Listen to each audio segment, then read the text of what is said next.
سلام، من آینازم از کشور هلند. تو این ویدیو تصمیم دارم بهتون بگم تو روزهای اولی که وارد هلند میشین چه کارهایی رو باید به ترتیب انجام بدین و در واقع پروسه ها به چه صورت هستش. پس تا ادامه ویدیو همراه من باش. خب اول از همه راجع به اینکه چقدر میتونید پول نقد وارد کشور بکنید. شما میتونید مبلغی معادل و کمتر از 10,000 یورو به صورت نقدی وارد کشور بکنید. حالا اگه بخواید بیشتر بیارید، یعنی پولتون بیشتر باشه، باید برید تو بخش گمرک فرودگاه اعلام بکنید. ولی اگه بیشتر از 10,000 یورو همراه خودتون بیارید و اعلام نکنید و پلیس متوجه بشه، میتونه پول شما رو ضبط کنه، بهتون نده یا میتونه حتی جریمه‌تون بکنه به جرم پولشویی. پس این حواستون باشه که چقدر کش دارین همراه خودتون از ایران میارید. اینو میگم به خاطر اینکه خب مسلما خیلی از ایرانی‌ها حساب بانکی خارج از کشور ندارن و وقتی که میخوان حالا مهاجرت کنن احتمالاً حالا داراییشون و پول نقد میخوان بکنن همراه خودشون بیارن. و این نکته هم توجه داشته باش که اون پولت رو توی بار نذاری و جایی باشه که در دسترست باشه، تو کیفت باشه و در واقع بهش دسترسی داشته باشی. حالا وارد فرودگاه اسخیپول آمستردام میشی. اولین کاری که میکنی بعد از اینکه بارتو تحویل میگیری اینی که میری سیم کارت میگیری. سیم کارتی که میگیری خب برندهای مختلفی هست مثل لبارا، لایکا یا حتی پریپید، وودافون، کاپین و تی موبایل. به نظر من بهترین سیم کارتی که شما میتونی بگیری به لحاظ قیمتی دوئبل باشه وقتی که تازه وارد کشور میشی لباراه. یعنی با توجه به قیمتایی که من سرچ کردم این بهترین قیمت رو داره. پس شما میری سیم کارتتو میگیری، قدم بعدی میری به سمت باجه هایی که بالاش نوشته اوویچ، میری اونجا و میگی که یک کارت مترو میخوای. خب شما میتونی تیکت روزانه بگیری، میتونی تیکت مثلا وان وی بگیری که مثلا بری یه جا تو وی بگیری ولی به صرفه نیست. بهترین کاری که میتونی بکنی بری یه دونه اووی چیپ کارت انانیمس بگیری ازشون که رنگش هم آبیه. میتونی بری اونجا پول نقد بدی، فکر کنم حدود 7.5 یورو پول اون در واقع اووی چیپ کارت باشه و توشو شارژ میکنی. توشو یه مبلغی مثلا 20 یورو 30 یورو شارژ میکنی و میتونی باهاش بری از اتوبوس، مترو، قطار، ترام، از همه این دستگاه با اون کارت استفاده کنی و هر وقت که میخوای وارد بشی ورود میزنی و میخوای خارج بشی خروج میزنی و اون مبلغی رو از در واقع اون کارت اووید کم میکنه. یه دونه هم اووی چیپ کارت پرسونال داریم که اون برای زمانی که شما حساب بانکی آردی داشته باشی. پس ما فعلا فرض رو بر این میگیم که شما اومدی فرودگاه اسخیپول، هنوز حساب بانکی نداری و تازه میخوای فقط یک کارت مترو داشته باشی. مرحله بعدی میشه گرفتن رزیدنت کارتتون یا در واقع کارت اقامتتون. خب شما حالا یا به طریق کاری اومدی یا دانشجویی اومدی، احتمالاً بعد از اون به شما یک ایمیلی میزنه اداره مهاجرت که میگه که بیا و آماده شو برای انگشت نگاری. شما میری توی سایت اداره مهاجرت، وقت میگیری برای انگشت نگاری توی یه شهری که نزدیک به خودت هستش. میری اونجا و انگشت نگاری تو انجام میدی. نکته توی گرفتن وقت توی این وبسایت اینه که شما اگه مثلا پشت سیستم بشینید چند بار ریفرش کنید تو زمانهای مختلف، احتمالا یک نفری کنسل بکنه و مثلا شاید بتونی یه وقت زودتر بگیری که حالا مثلا صبر نکنی 2 هفته 3 هفته برای مثلا بایومتریک بخوای بری. پس اینم حواست باشه که میتونی هر از گاهی ریفرش کنی سایتو تا یک نفری احتمالاً حتما کنسل میکنه اسپاتشو و تو میتونی اونو بگیری، بوک کنی و بری IND که همون اداره مهاجرته، بری اونجا تو لیلیلان و انگشت نگاری تو انجام بدی. بعد از اینکه انگشت نگاری تو انجام دادی یه چند وقت بعد یه ایمیلی دریافت میکنی که حالا بیا کارتتو کلکت کن. دوباره میری تو سایت IND و آفسپرک میگیری، یه دونه اپوینتمنت میگیری برای اینکه کارتت رو بری کلکت کنی. و اون رو هم بهت خودشون میگن که در واقع تو چه شعبه‌ای هستش. احتمالا مثلا تو همون شهری که اومدی، تو همون شهر باید بری اداره مهاجرت اونجا کلکت کنی. یعنی مثل بایومتریک نیستش که شما بتونی هر جایی بری، چون شما بایومتریک رو میتونی تو هر شعبه‌ای از آیندی تو هر شهری بری، ولی برای کلکت کردن کارت خب یه کارت فیزیکیه دیگه، دستشونه، طبیعیه. شما باید ببینی اونا گفتن که کجا هستش، بعد بری تو همون شعبه کلکت کنی. مرحله بعدی که خیلی مهمه میشه رجیستر کردن توی شهرداری شهری که هستی. خب شما باید وقتی که کارت اقامتت اومد دستت، با کارت اقامتت به علاوه اون در واقع قرارداد خونه‌ای که توش هستی، آدرست و پاسپورتت دستت باشه، وقت بگیری از شهرداری برای رجیستر کردن و بعد بری تو شهرداری خودت رو رجیستر بکنی. حالا اگه شما اولش اومدی مثلا تو هتل هستی، با آدرس هتلت نمیتونی رجیستر کنی، ولی اگه اومدی خونه مثلا یکی از اقوامت هستی، میتونی موقتی، حالا قراره مثلا بیشتر از 1-2 ماه اونجا بمونی، میتونی موقتی تو آدرس اونا رجیستر بکنی و در واقع این یک BSN نامبری بگیری، در واقع سیتیزن سرویس نامبر رو از شهرداری بگیری که با اون BSN نامبر میتونی کار بکنی. تاریخ رجیستریشن شما خیلی مهمه، چون زمانی که میخوای پاسپورت بگیری از اولین روزی که رجیستر شهرداری شدی 5 سالت حساب میشه و این نباید اینتراپت داشته باشه، یعنی نباید گپ بیفته تو رجیستریشن های شما. حتی 1 هفته شما باید 5 سال در واقع پیوسته رجیستر شهرداری باشی، به علاوه این که در واقع کارت اقامتت هم پیوسته است. این رجیستریشن هم نکتهش اینه که خیلی مهمه توی گرفتن در واقع شهروندی در نهایت و پاسپورت باید حواستون باشه.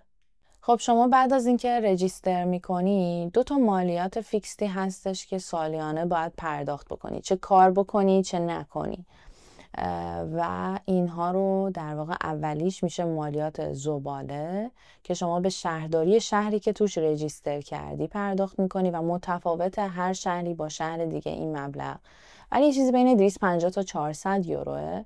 حالا به شهرداری مثلا مونخمنته اون شهری که هستی پرداخت میکنی. و دومی هزینه در واقع water management.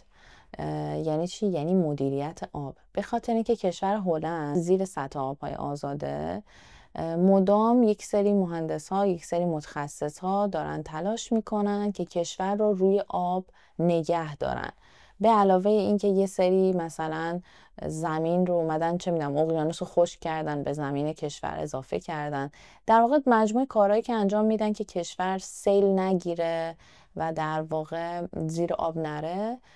اینجا یه دونه مثلا ارگانی داره که در واقع بهش میگن واترسخاب و شما باید به اینا سالانه پول بدید، یه مبلغی بین 150 تا 250 یورو در صورتی که اجاره دار هستی باید پول بدی. باز اونم میگم بستگی داره به اینکه مثلا کجا هستی، کدوم منطقه هستی و کدوم شهر هستی و اینها. این مبلغ میتونه متغیر باشه و این مبالغی گفتم پر پرسنه، یعنی برای 1 نفره. حالا مثلا اگه 2 نفر به شما اینا دوباره داستانش عوض میشه. خب حالا بعد از اینکه رجیستر کردی، بعد چند روز شهرداری بهت نامه میده که بیا و اینم شماره شهروندی تو. خب حالا BSN نامبرتون رو دارین، کارت اقامتتون رو دارین، پاسپورتتون هم که دارین، وقت میگیرین از بانک. یه بانکی مثل ASN، ABN، ING یا رابوبانک، یکی از این بانک ها به همین ترتیبی که گفتم به نظر من بهترین، یعنی به ترتیب اولویت هستش با توجه به نرخی که دارن و با توجه به تراستی که میکنن. چون شاید مثلا شما هم اول بلنشی بری رابوبانک، ببین حالا کارت اقامت مثلا چه میدونم دانشجویی داری، ایرانی هستی، یه خورده ربو ABN کمتر به شما تراست میکنه و سخت‌تر حساب باز کردن. ولی خب مثلا ASN که خیلی آسان‌تره حساب باز کردن، ولی خب تمام اپلیکیشنش و تمام سیستمش داچه، امکان داره یه خورده یوزر فرندلی نباشه برای شما که نیو کامر هستی. و داستانش به این شکل، میری وقت میگیری از بانک و بعد مدارک تو جمع میکنی میبری میدی بانک، میگی که برای من یه حساب بانکی باز کنید. حالا یه مبلغ کشی هم که داری میگی اینم بذارین تو حسابم اگر دوست داری. حالا یه مبلغش حداقل یه بخششو میذاری توی حسابت که در واقع تو حساب بانکیت باشه. بانک اینجا اینطوریه که شما هر وقتی که میخوای بری و قبلش اپوینتمنت بگیری، وقت بگیری، بعد بری بانک و بابت پولی که توی حسابت داری ازت هر ماه پول میگیرن. فقط اگه دانشجو باشی ازت پول نمیگیرن، ولی اگه کار کنی در واقع هر ماه باید به بانک سود بدی که داره پولتو نگه میداره. خب بعد از اینکه حساب بانکیتون هم باز کردین، نوبت اینه که برین خودتون رو بیمه کنید. شما 4 ماه بعد از ورودتون به هلند وقت دارید که خودتون رو برین بیمه یکی از شرکت‌های داچ بکنید. برای این کار میتونید از سایت هایی مثل ایندیپندر، زورخوایزر، پرایس وایز استفاده بکنید. شرایطتون رو بنویسید و اونجا براتون مقایسه میکنه بیمه ها رو، شرکت ها رو، قیمت ها رو. شما میتونید با یه شرکت قیمت پایین تر، بالاتر، بهتر، حالا با توجه به شرایط خودتون دیگه یه شرکت انتخاب بکنید و برید حتما خودتون رو بیمه بکنید. ولی حالا اگه دانشجوی اومده باشین، شما آردی یک بیمه اینترنشنال دارید دیگه، لازم نیست دوباره بری بیمه بگیری. اینم حواستون باشه. اینا که میگم برای کسی که دانشجوان نیستش، یعنی این بیمه.